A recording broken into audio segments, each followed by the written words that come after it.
Só que eu tenho um histórico muito grande na escola de bullying. Eu não sei se você já acompanhou. Eu tenho marcas, eu tenho cicatrizes muito fortes por conta do bullying. Eu fui um garoto massacrado pelo bullying quando eu era criança.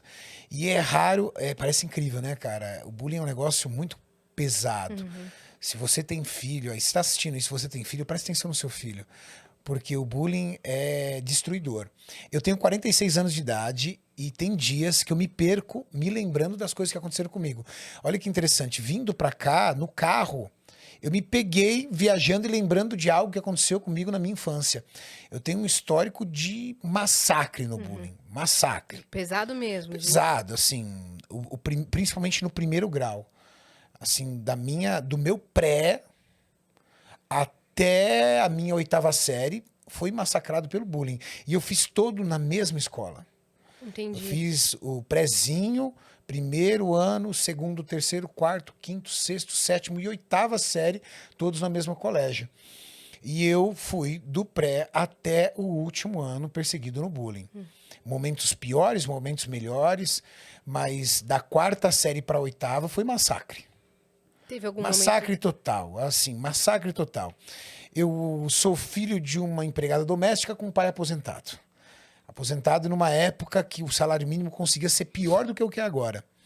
Então, eu morava no extremo sul de São Paulo. Minha mãe, preocupada com a nossa segurança, porque era um local muito violento, ela conseguiu para mim uma vaga num colégio um pouco mais afastado, numa região mais nobre do sul. Sim.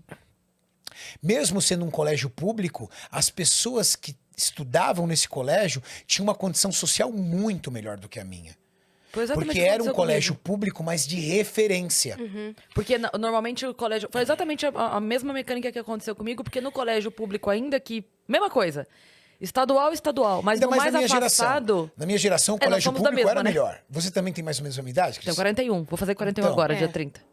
Eu sempre sou o mais velho, mas tudo bem. Mas eu digo porque foi exatamente... Eu estudava numa Exato. escola Mas de você bairro. concorda que nós vivemos numa geração que o colégio ele tinha um nível muito melhor? Sim, claro. As professoras, os professores faziam carreira no colégio. Sim.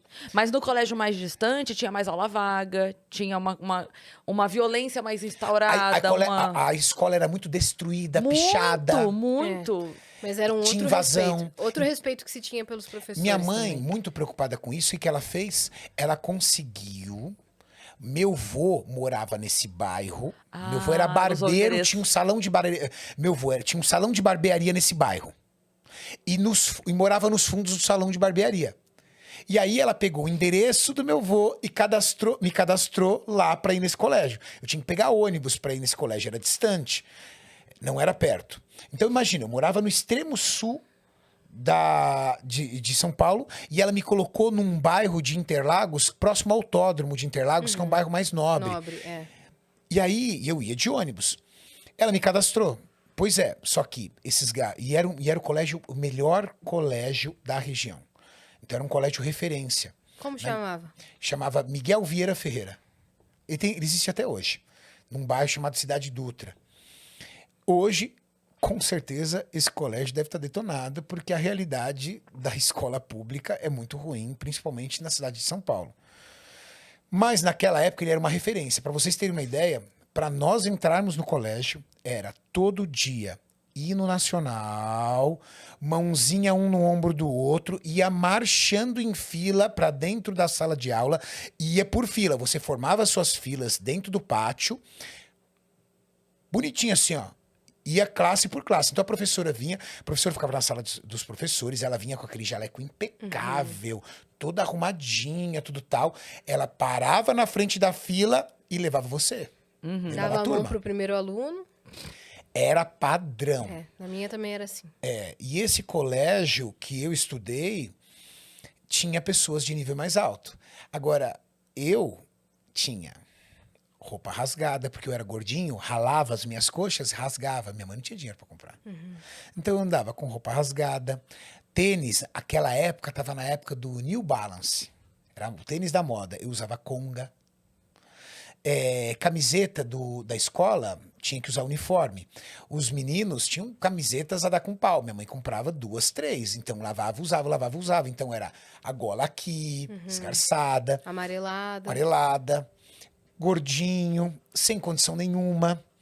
Não tinha dinheiro para lanche da escola, então pegava a fila da merenda. Até isso você era uma piada. Sim. Você sentar, pegar a fila da merenda, pegar arroz, frango, essas coisas que tinha na merenda.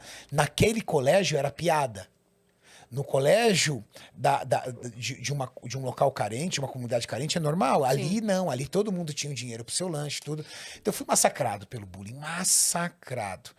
O bullying foi quem me levou pro esporte. Uhum. Teve algum momento nesse período que você estava sofrendo bullying pesado que você falou, não, eu vou reagir. E pensava em maneira de reagir contra eles? Não. Eu fui tão massacrado pelo bullying, isso é um negócio tão engraçado, que eu era uma pessoa impotente de reagir. E qual era o meu agravante? Eu não conseguia dividir isso com a minha mãe. Porque quando eu ia em casa muito mal falar para minha mãe estava ajoelhada na frente de um rádio. Na época, eu nem sei se ele é vivo ainda, eu acho que ele faleceu, um radialista chamado Paulo Barbosa. Na hora do almoço, ele tinha a oração do meio-dia do Paulo Barbosa. Eu voltava nesse horário para a escola. Quando eu chegava na escola, por volta do 15 da meio-dia, tava minha mãe de joelho no rádio, chorando, pedindo para as coisas melhorarem em casa. Como é que você vai falar para sua mãe? Ó, mãe, estão rindo da minha cara porque a minha calça tá rasgada. Fizeram hoje piada com a minha calça. E quando eles rasgavam minha camiseta? E você tinha que Catava a falar o gola, quê? rasga a camiseta. Falava que enganchou em algum lugar. Eu não contava. Minha mãe foi saber do histórico de bullying uma vez que eu cheguei todo machucado em casa. E aí ela me botou na parede e eu falei, olha, eles me batem todo dia, me batem sempre, tudo tal. E aí eu falei. Aí o que minha mãe fez? Minha mãe foi na escola, quebrou o pau com a diretora.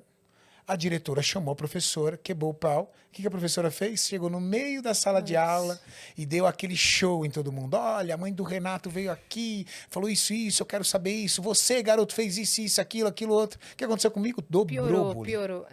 Aí acabou. Aí era pior ainda. A pior coisa que eu fiz foi quando fui contar para minha mãe do que estava acontecendo. Então eu fui massacrado pelo bullying. Você rezava pra escola acabar.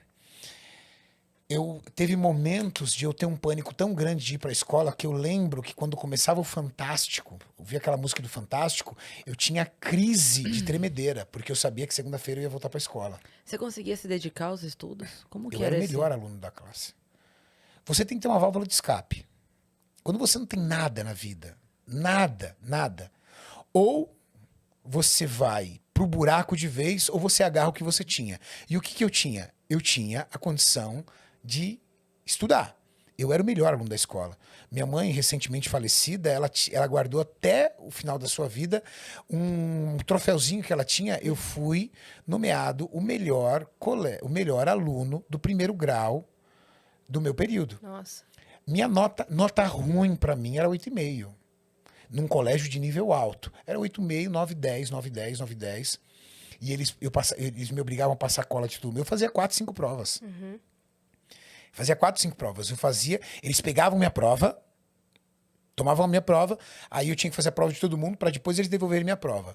Se a professora me pegasse fazendo prova deles, surra em mim. Se eu, entendeu, não concordasse, surra. E é muito louco o bullying, cara. Quantos amigos seus, colegas seus, da 4ª série, você lembra o nome e sobrenome? Vários.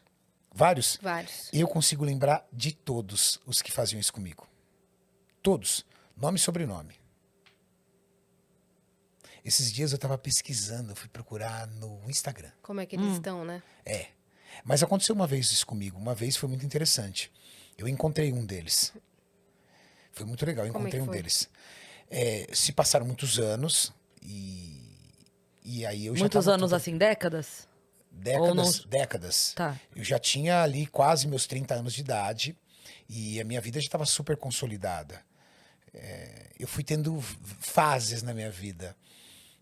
E essas fases foram mudando. E é muito interessante. Já assistiu aquele filme com o Will Smith, A Procura da Felicidade? Já. Aham. Lindo esse Eu filme. me vi muitas vezes naquele vídeo em cima da minha face. eu poderia dar títulos para períodos da minha vida. Então, eu tive um período onde eu estava estudando na casa dos meus 18, 19 anos de idade, que eu tinha 70 cheques sem fundos. Aí, isso com 18, 19 anos de idade. Com 26 anos de idade, eu já tinha meu primeiro milhão guardado, naquela época. E com 30 anos de idade, eu me tornei sócio da fábrica que eu trabalho hoje. Então, eu tive uma escalada muito rápida e muito grande. E com meus 26, 27 anos de idade, eu já estava super consolidado, tinha várias empresas, estava super bem. Eu estava montando uma loja de suplementos na zona sul de São Paulo, na região ali de Interlagos, e eu precisava comprar algumas TVs para espalhar na loja. E aí eu falei assim, poxa, eu vou aqui no shopping aqui do lado, Shopping Interlagos, vou ali comprar as TVs. E entrei numa loja nessas lojas de eletrodomésticos e comprei a TV. Quando eu fui retirar a TV, quando eu fui negociar a TV, tudo tal, quem era o funcionário da loja? Um dos caras. Você reconheceu na hora. Eu, na hora, ele não reconheceu. Eu falei assim, fulano de tal, é você? Sou eu mesmo. Você não lembra? Não lembra de mim? Renato. Ele, não, Renato. É, e assim, eu tinha N apelidos na escola, né? E um dos apelidos que eles me colocaram era Camarão, porque eu era muito vermelho. Entendeu? Eu era muito branquinho, muito vermelho, né? Eu falei assim, Renato, aquele camarão, tudo tal, né? Aí ele, putz, cara, como é que você tá? Tudo bem? Eu falei, tudo bom, tudo bem. Aí conversei com ele e tudo. E aí, na hora, me deu uma vontade absurda de chegar pra ele e falar assim, caramba, hein, cara? Que destino. Mas aí eu me segurei. Mas o trabalho dele é digno. Ele estava num trabalho digno, ele estava fazendo. Mas eu tive uma sensação de vitória. Por quê? Porque eu falei assim, peraí, aquele garoto, aquele gordinho lá atrás, que sofreu tudo que ele sofreu, ele venceu. Aquele menino que me batia, que arrancava às vezes minha calça na frente de todo mundo, que rasgava minha roupa, que tirava um sarro da minha cara, hoje ele me serviu, ele me atendeu. E aí, eu consolidado com as minhas empresas, me deu um ar de satisfação, porque eu falei assim, eu venci. Porque ele se achava superior a você, a infância toda. Não, ele não só se achava superior minha a infância inteira, como ele ridicularizava quem eu era, né? E com certeza desacreditava onde eu poderia chegar. É.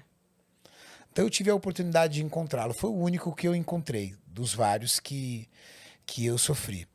Mas o bullying, para mim, ele foi um fator positivo. Porque, motivado pelo bullying e por toda a dificuldade que eu tive com a minha família, eu amadureci de forma muito precoce. Eu vi meu pai passar por situações muito difíceis. Eu vi meu pai passar por uma decepção muito grande. Um homem que trabalhou 38 anos na mesma empresa. Ao final da sua carreira, com 55 anos de idade, foi aposentado. 55 anos de idade, no ano de 1988, você não conseguia mais emprego. Sim. Você era literalmente um aposentado. E aí meu pai, muito aborrecido, muito chateado com toda aquela situação, acabou servindo uma lição de vida para mim. Eu falei assim, não, eu não quero isso para mim. Eu não quero essa vida para mim. Então, com 12 anos de idade, eu já sabia que eu ia fazer química. Com 14 anos de idade, eu entrei no colégio técnico. E fui construindo a minha carreira a ferro e fogo. E sempre com muita coragem. E sempre com muita ousadia. Então, eu acho que o bullying me ajudou. Um grande trauma, ele te leva para duas situações, né? Ou ele te leva para ficar naquele círculo vicioso que você não consegue sair disso e você não consegue viver, né? Você não consegue ter relacionamentos, você não consegue construir uma história, você não consegue construir uma carreira, ou aquilo vira um veículo para você de motivação e fala assim, não, eu tenho que sair disso aqui. Totalmente. É uma mola, né? Que te impulsiona.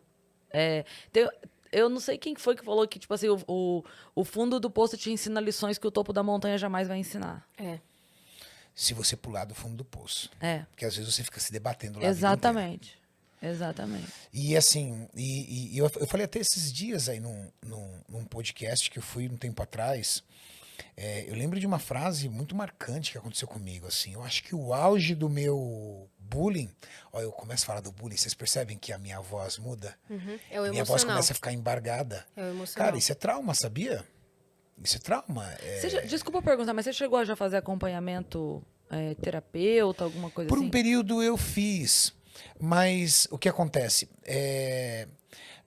O próprio terapeuta, ele falou, Renato, a tua história de superação e a forma com que você lida com amigos, família e com trabalho demonstra que isso não afetou você e nem o seu comportamento.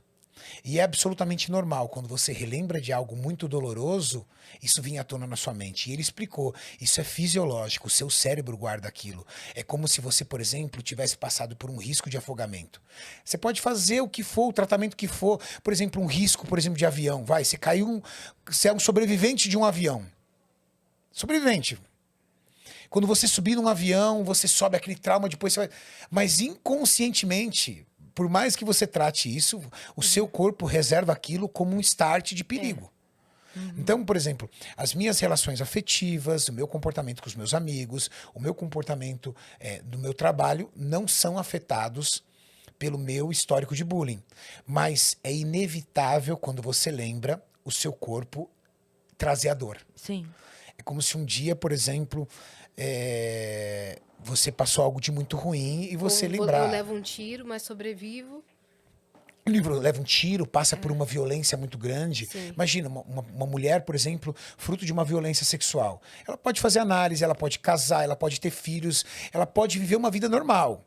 Mas imagina se ela começa a lembrar desse assunto. Imagina o que vem na mente dela. É impossível controlar. E eu percebo que minha voz começa a mudar.